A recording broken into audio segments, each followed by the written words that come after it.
Welcome back to the Diecast Den. What do we have here today? Well, the box is a bit damaged, but I think everything else should be in here. This is the Energy Track set, which looks like a double loop followed by a jump. There is a launcher, as there often is with these, and a cool little decorative thing at the top. We've already seen a couple of loops, but never a double loop, so this is pretty interesting. And of course, a car at the top. But despite the damage, it was still very much sealed. And we have this section, which I think is one of the... Oh, interesting. That comes pre-attached, I guess.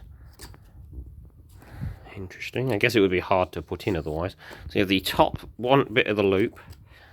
We've got... That's the blue loop piece.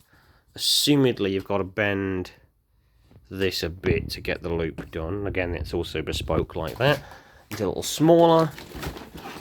We've got the launcher piece. This is actually... Ooh, it's also got an actual, like, print or sticker embedded into it. This is actually a bit different to the other launcher we had. This might actually be...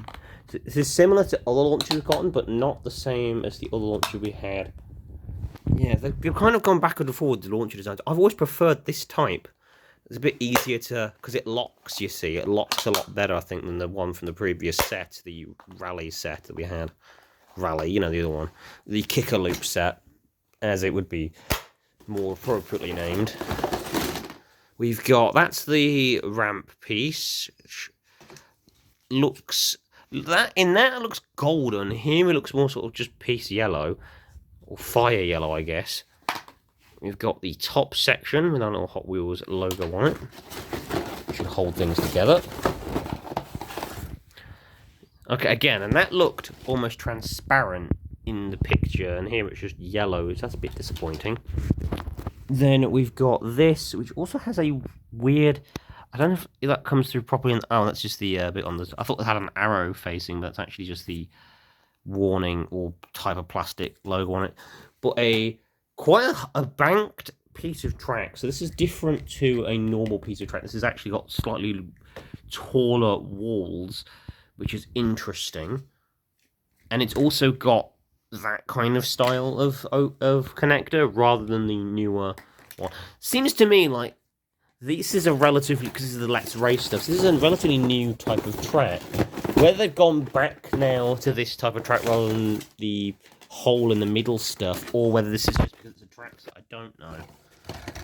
Seems a bit weird to me. So we've got whatever this is supposed to be, a little sign or something. Maybe it pops out or pops up. It goes here though, so this goes here somewhere, I think, possibly. To go so it could spin and rotate. Oh, is this also a kicker? Hang on. Oh no, I guess it rotates when the car does a thing somehow. Also, these are a bit unusual. Why is it like that then? Is it to help get the loops on? I'm not quite sure. What's this for? Oh, so this, when it goes through that, it changes.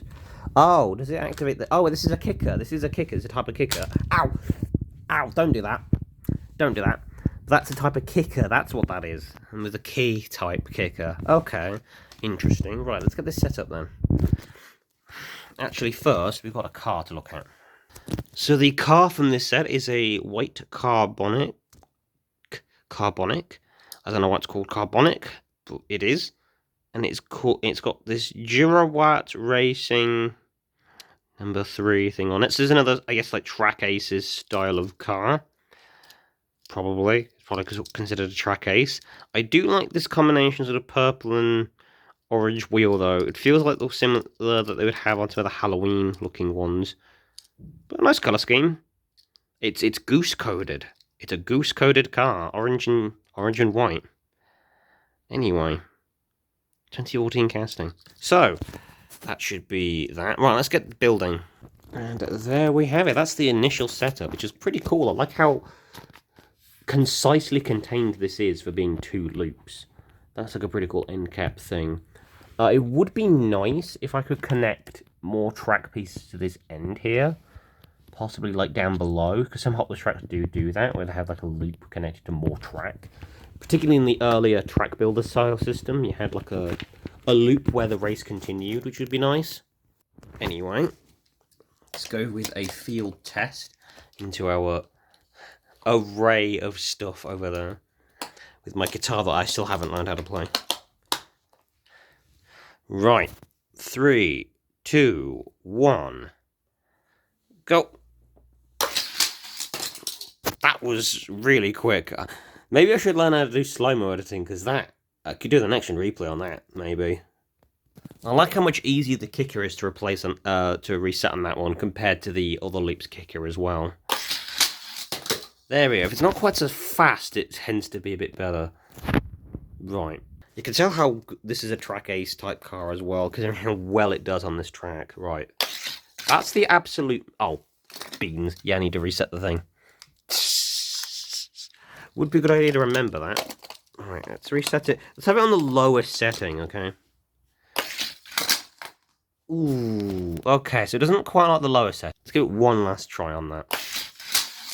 So it can just about do it on the lowest setting. And even so, that kicker packs a heck of a punch. Let's go one more for posterity's sake with this car. Nice. I like how it's colliding with the other loop as well. It's quite funny. But we've got here a couple of our other track testers. You'll remember this from the first track testing. And this from the other track set. So we'll give these a shot as well. See how they fare. Alright, this is the lowest setting. Oh, I haven't reset the thing. Amazingly, despite failure, it actually managed to land on the other end of the loop. That's hilarious. Right, let's go again.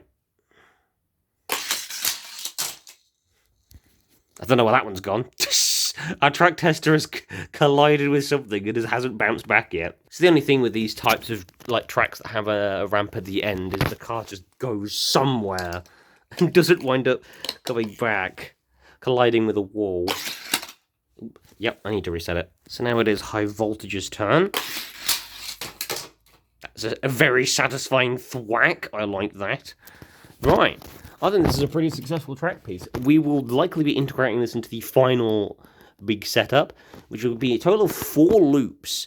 I'd also like to try and find at some point something like a shark module or some other creature module that's a trap-based thing to add to the layout once we eventually do it. And we'll be doing some shorts on that at some stage. But in any case, until then, thank you guys for tuning in.